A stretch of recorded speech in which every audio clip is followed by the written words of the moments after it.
নমস্কার বন্ধুরা, আমি ঋত্বিক আর আমাদের চ্যানেল ভবিষ্যৎ দৃষ্টিতে সকলকে স্বাগত। বন্ধুরা, পঞ্চম ভাবের অধিপতির বিভিন্ন ভাবে অবস্থান নিয়ে যে সিরিজটা আমরা শুরু করেছিলাম, আজকে তার তৃতীয় পর্ব এবং আমরা আলোচনা করব পঞ্চম ভাবের অধিপতি তৃতীয় ভাবে অবস্থান করলে জাতক বা জাতিকা জীবনে কি ধরনের ফলাফল লাভ করে থাকে।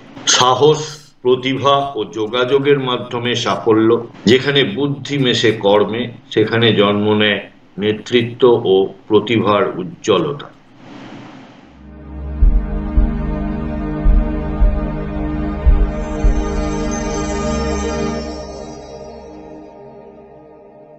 বন্ধুরা, আপনারা যারা যারা আমার চ্যানেলটি অলরেডি সাবস্ক্রাইব করেছেন তাদেরকে জানাই আমার অসংখ্য ধন্যবাদ ও কৃতজ্ঞতা। যারা এখনো সাবস্ক্রাইব করেননি তাদের কাছে আমার বিনীত আবেদন, চ্যানেলটি সাবস্ক্রাইব করুন এবং পাশে থাকুন।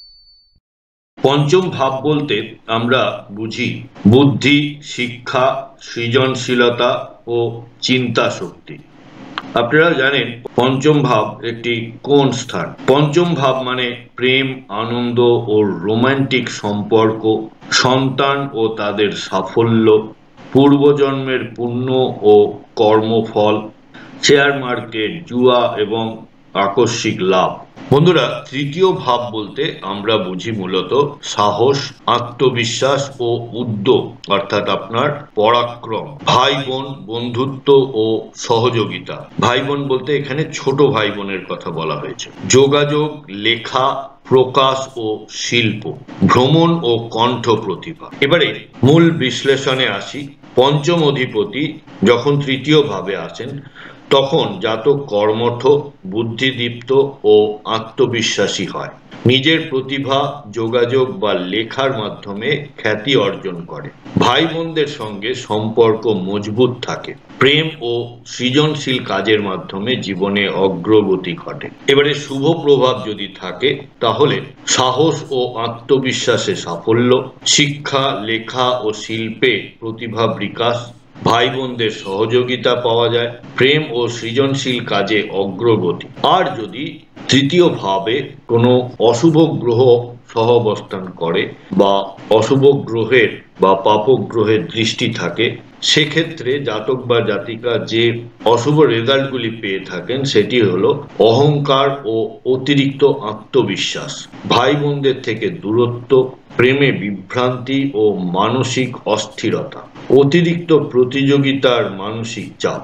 এই কম্বিনেশনের জন্য যে পেশাগুলি সুইটেবল সেগুলি হলো লেখক, সাংবাদিক, শিক্ষক, অভিনেতা বা শিল্পী।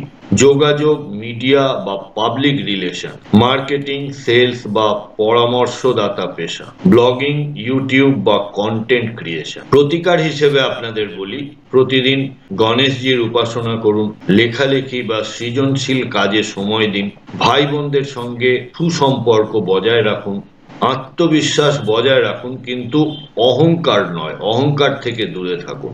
আর প্রতিকার হিসেবে আপনারা যদি কনসালটেশন নিতে চান তাহলে প্রতি মঙ্গলবার বালির ফরচুন টাওয়ারে আমাদের পাবেন এবং সেখানে আপনারা কনসাল্ট করাতে পারেন। তাহলে শেষ করার আগে আরেকবার, পঞ্চম অধিপতি তৃতীয় ভাবে মানে কর্ম, জ্ঞান ও সাহস একত্রে মিলিত হয়েছে। যোগাযোগ ও সৃজনশীলতা আপনার জীবনের মূল শক্তি।